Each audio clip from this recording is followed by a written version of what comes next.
Ce crochet n'est pas là pour une lampe, mais pour toi, mon fils, répondit le marchand. Un jour, compare la vie que tu mènes, tu seras tombé dans une telle misère que tu ne sauras plus à quel saint te vouer. Tu n'auras qu'à prendre une bonne corde, en attacher un bout à ce crochet et l'autre à ton cou.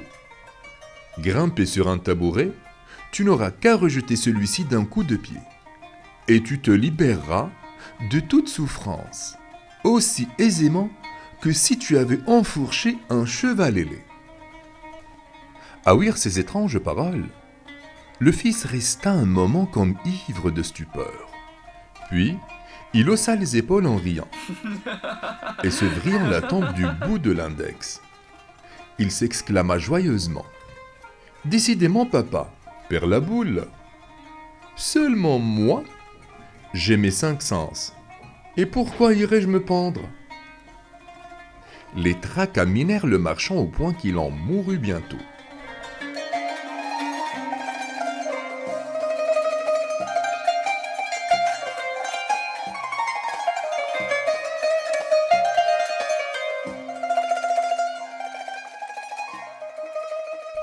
Le fils prodigue, que le chagrin était loin d'étouffer, se mit à lancer l'argent par les portes et les fenêtres.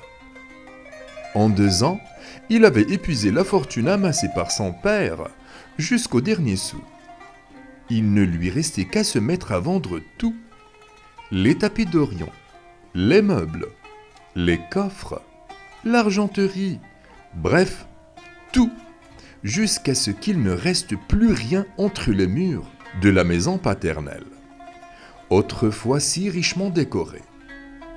Lorsque le jeune débauché eut vendu jusqu'à la niche du chien, comme bois à brûler, et le petit pavillon du jardin, ce fut le tour des esclaves. Il mena d'abord au marché le vieux Zafaran, puis, le lendemain, la nounou Massouda, ensuite le valet Firouz, et enfin, son propre valet de chambre.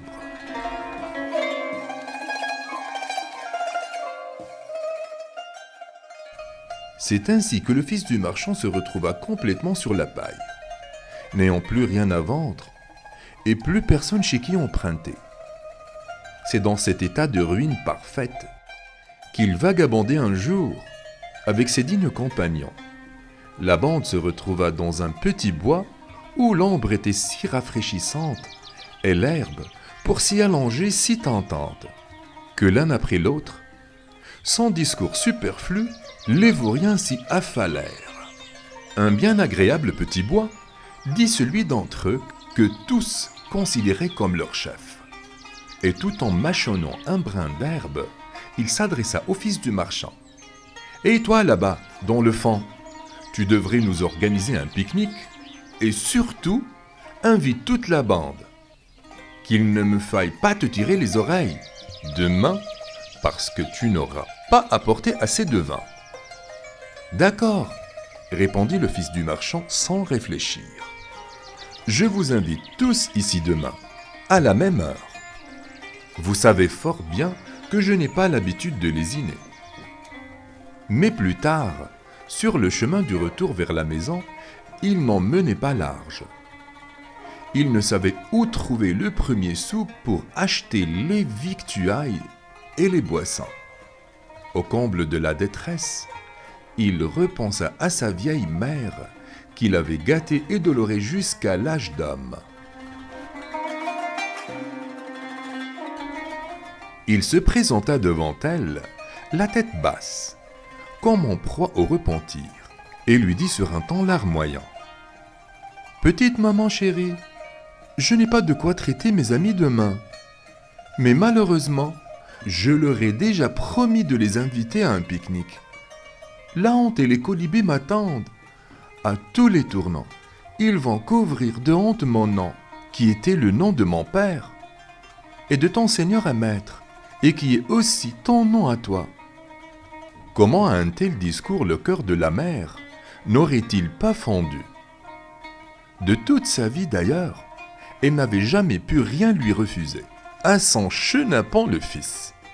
Alors, elle mit ses meilleurs vêtements en gage, Et avec l'argent qu'elle en retira, elle acheta tout ce qu'il fallait pour préparer un véritable festin sur l'herbe. Puis, tout le restant de la journée, elle s'affaira à la cuisine pour que son fils puisse emporter un panier de mets les plus raffinés qu'elle connaissait. C'est ainsi que le lendemain, le fils du marchand, redevenu joyeux et insouciant, plus léger que l'oiseau, put ranger dans une grande nappe tant de plats froids artistement présentés, que même le cuisinier du chat aurait pu en être jaloux. Il noua les 4 coins de la nappe pour former un baluchon bien pensu, et prit en sifflotant le chemin du bosquet où ses amis déjà se rassemblaient. Mais à mi-chemin, le petit air joyeux déserta ses lèvres.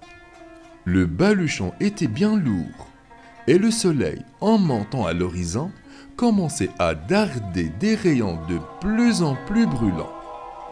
Le jeune homme déposa son fardeau au pied d'un figuier, aux branches bien étalées, et s'assit à l'ombre de cet arbre protecteur pour se reposer quelque peu. Alors, juste quand il se préparait à remettre son fardeau sur l'épaule pour poursuivre sa route, voilà-t-il pas qu'un chien énorme, sorti on ne sait d'où, vint fourrer le bout de son nez dans l'ouverture du baluchon. Le fils du marchand se précipita pour resserrer le nœud, en chassant l'animal à grands cris. « Vas-tu bien te tirer de là, vilaine bête ?» Mais le chien n'avait pas la moindre envie de se laisser chasser. Une véritable joute s'ensuivit. Dans la bagarre, le chien fourra si bien sa tête entre les nœuds du baluchon que soudain ce dernier resta accroché à son nez. Étonné et effrayé, l'animal prit la fuite, emportant sa proie. Le jeune homme se mit à sa poursuite, mais en vain. Au bout de quelques minutes, chien et repas avaient disparu dans la poussière, au loin à l'horizon.